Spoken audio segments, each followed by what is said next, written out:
지난 주말 집회가 굉장히 뼈아팠나 봅니다. 국정 혼란을 위한 집회라는 말씀들이 있으신 것 같은데 국정이 있습니까? 뭐 있어야 혼란이 있고 말고 하죠. 오늘 어떤 날입니까? 국회에서 시정연설, 대통령이 와서 시정연설 해야 됩니다. 앞으로 2025년 예산 이렇게 편성했으니까 국회에서 심의해서 우리가 잘 쓸 수 있게 결정해 주십시오라고 국민의 대표인 국회에 와서 요구를 해야 되는 날인데 대통령이 안 왔습니다. 국정 내팽개치고 지금 어디 가는지 모르겠어요. 음지의 대통령입니다. 음지로 다 숨어들어요. 이 양지에는 오지도 못합니다. 이런 대통령의 국정을 민주당이 혼란시킨다고요? 혼란시킬 국정이 하나라도 있으면 좀 얘기를 해보십시오. 답답합니다 진짜. 아무것도 안 하고 있어요. 아무것도. 뭘 해야 저희가 뭐 지적이라도 하지 맨날 아무것도 안 하면서 민주당이 발목 잡아서 못 한다고요? 아이고, 저희가 맨날 협조하겠다고 하고 있지 않습니까? 민생 관련된 정책 내놓으시라고 적극 협조하겠다고 뭘 내놓지를 않아요. 자, 그리고 볼까요? 아까 잠깐 얘기 나왔는데 아니 예산 지금 말고요. 법원행정처장님. 예. 형사재판에서 진술의 임의성을 피고인이 다투면 임의성이 있다라는 입증을 누가 합니까? 당연히 검사가 당연하죠. 해야 검사에게 입증 책임이 있죠. 예. 네, 연어 술 파티가 있었고 그 술 파티에서 진술이 임의성이 없고 조작됐다라는 주장을 한다라고 하면 거기에 대해서 그 주장이 맞는지 틀린지에 대해서 누가 입증해야 됩니까? 구체적인 사실에 대해서는 제가 말씀드리기는 곤란하지만 모든 이제 형사 유죄 증명을 위한 책임은 검사에게 있다라는 것은 기본 원칙입니다. 네, 맞습니다. 자, 그래서 조금 전에 나왔죠. 쌍방울 법인카드 사용 내역 우리 법무부 장관님도 보셨는데요. 자, 이게 5월 29일 날 쓴 카드입니다. 그런데 공교롭게 그날 이화영, 김성태, 방용철이 똑같이 출정해서 똑같이 저녁 늦게까지 조사받고 똑같이 돌아간 기록이 있습니다. 이런데도 술 파티가 없다고요? 검찰이 입증해야 돼요. 방금 이게 기본적인 법리입니다. 진술의 임의성을 다투면은 검찰이 그런 술 파티 없었습니다. 진술의 임의성이 있습니다를 입증해야 됩니다. 그 부분 잘 한번 생각해 보시고 판단해 보시기 바랍니다. 시간이 없으니까 답변을 따로 듣지는 않고요. 지적만 할게요. 자, 그리고 특활비 들어가기 전에 이것도 한번 얘기해야 될 것 같은데 특검법 지금 또 얘기하시는데요. 지난주에 대통령 육성이 나왔습니다. 참 여러분들도 이 대통령 밑에서 일하고 계신 우리 장관님들, 정부 관계자들 참 부끄러웠을 겁니다. 얼굴도 들기 힘들 지경이었을 거예요. 야당인 우리조차도 부끄러워서 얼굴을 못 들겠더라고요. 현직 대통령의 수준이 저거밖에 안 되는가? 어떻게 명태균 씨라는 사람에게 대해서 저렇게 겁이 나서 뭔가를 같이 비밀을 공유하는 사람처럼 저렇게 꼼짝 못하고 있는가? 게다가 불법적인 것을 저렇게 쉽게 얘기하면서 공천 거래를 하고 있는가? 정말 너무 부끄럽더라고요. 이런데도 특검 안 한다고요? 이런데도 수사 제대로 안 하고 있는데 이런데도 특검을 안 한다고요? 정말 창피합니다. 거부권 그리고 제2요구 부결된 것들이 반복되고 있다. 달라진 게 없다라고요. 착각하지 마십시오. 대통령의 지지율은 역대 최저로 떨어졌습니다. 이게 현실이에요. 국민들은 다 알고 있어요. 대통령이 자기와 자기 부인에 대한 거부권을 남발하고 있고 범죄를 숨기려고 하니까 지지율로 지금 심판하고 있는 것입니다. 거리에서 대통령 탄핵을 외치고 있어요. 이런 상황인데도 아직도 반성 못하고 특검하면 안 된다고요? 똑같이 부역하는 겁니다. 이 부끄러운 범죄 정부에 부역하고 있는 것밖에 안 됩니다. 하루빨리 꿈에서 깨어나시기 바랍니다. 특활비 한번 보겠습니다. 보여주세요. 검찰청 특활비 보니까 특이하게 이번에 마약 수사를 2배 이상 늘렸네요. 마약 수사 줄어들다가 왜 마약 수사 특활비가 늘어났을까?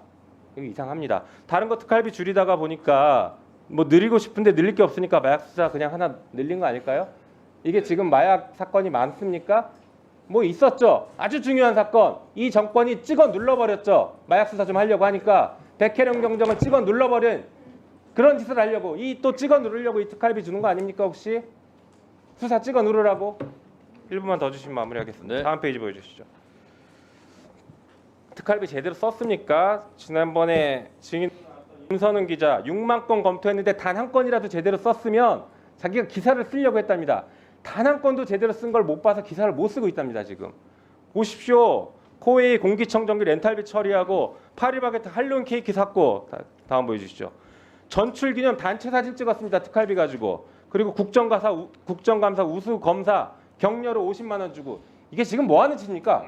특활비 가지고 사적으로 남발하고 있지 않습니까? 범죄 아닙니까? 게다가 가장 최근에 서울중앙지검에서 뭘 했습니까? 김건희 여사에 대해서 명품백 수수 무혐의, 그리고 주가 조작 무혐의 했죠? 법무부 장관님, 예.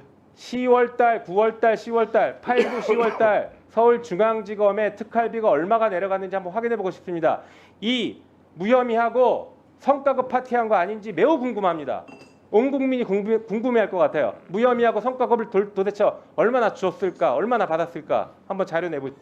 검찰에 성과급이라는 건 있을 수가 없습니다. 성과급 국정감사, 우수검사 성과급을 줬어요 이렇게. 이걸 보면서 없다 그러면 어떡해요? 위원님, 성과급이라는 표현을 쓰시는 것 자체가 검사들한테는 모욕이라고 생각합니다. 여기 지금 안 보이세요?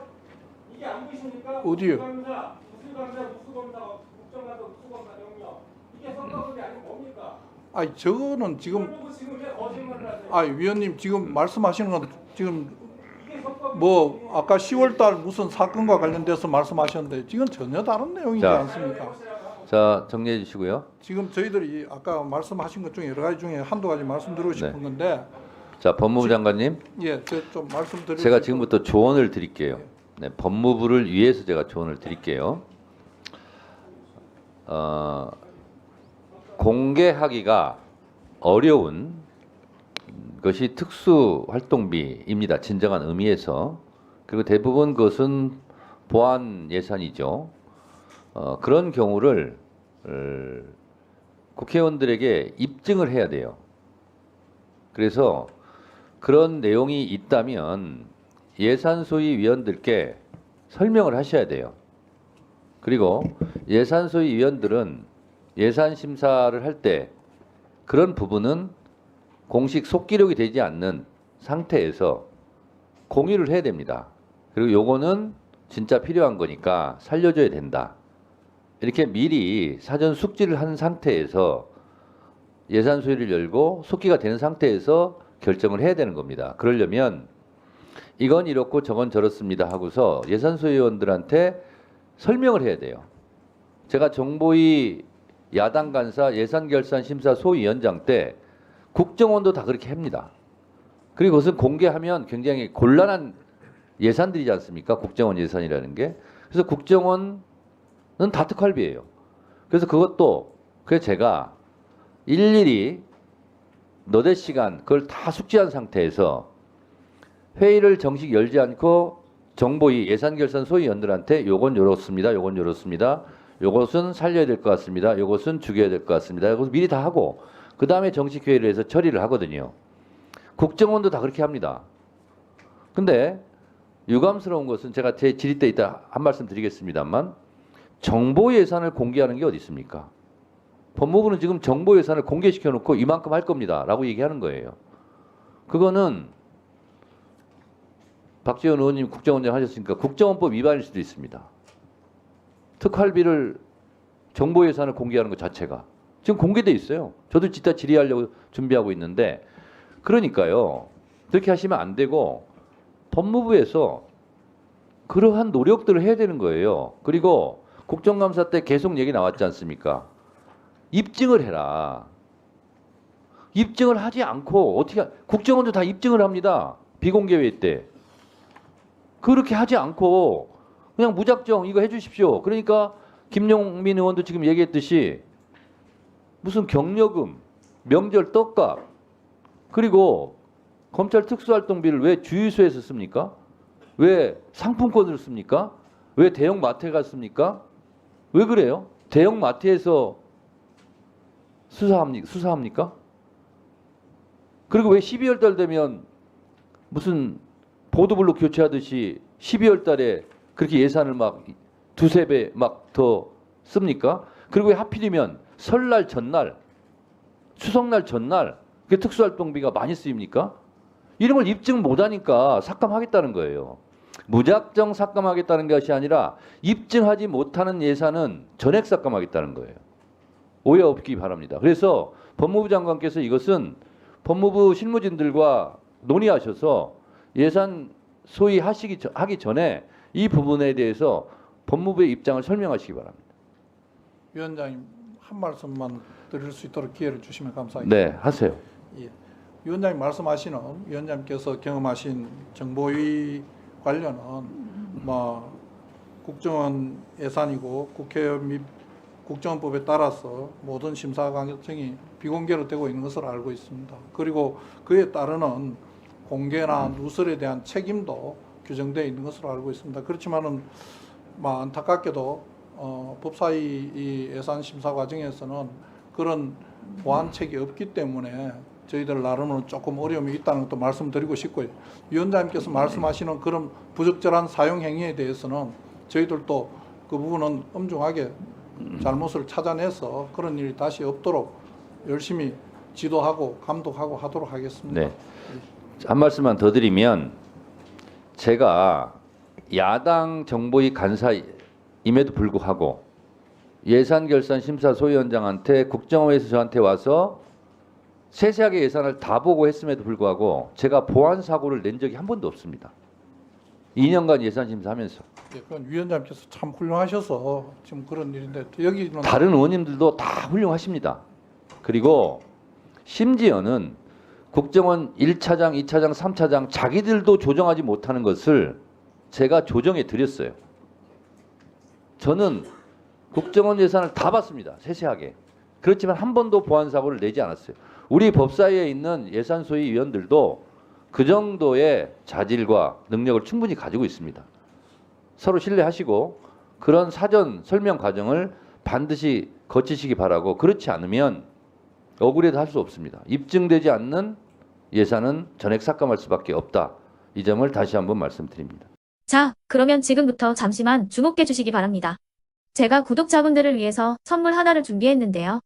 제가 항상 여러분들께 드리는 말씀이 있습니다. 뉴스만 평소에 잘 챙겨보셔도 돈이 되고 돈을 벌 수 있다라고 말씀을 드렸는데요. 여러분들은 여기 보시는 삼성전자 뉴스를 보고 어떤 생각이 드세요? 아니면 정치인들의 뉴스, 날씨 뉴스를 보고는 어떤 생각이 드시나요? 그냥 뉴스만 보고 끝내는지 아니면 이 뉴스를 어떻게 이용할 수 있는지 이 부분을 고민하고 계시는지를 되물어보고 싶습니다. 그 이유가 뭐냐 하면 제가 지난번에 여러분들께 뭐라고 말씀을 드렸었죠? 지금은 반도체 섹터를 눈여겨보셔야 한다고 말씀드렸습니다. 그리고 나서 이런 썸네일들 뉴스를 통해서 많이 보셨을 겁니다. 반도체 내용이 이슈가 됐을 때 부자들은 어떻게 생각한다? 반도체 관련주들은 뭐가 있는지, 어떤 종목이 가장 좋은지, 어디에 투자해야 돈이 몰리는지 자연스럽게 생각한다고 제가 말씀을 드렸죠. 그 이유가 뭐냐 하면 부자들이 봤을 때는 이슈가 곧 돈으로 이어지고 그 이슈가 나에게 돈을 벌어준다는 경험적 확신이 있기 때문에 부자들은 항상 이런 사회적 이슈를 관심 있게 챙겨본다고 제가 말씀을 드렸습니다. 이번에도 마찬가지인데요. 제가 지난번에 시청자분들과 함께하는 주식으로 수익 내기 이벤트를 진행했었죠. 당연히 100% 무료로 진행을 했었고요.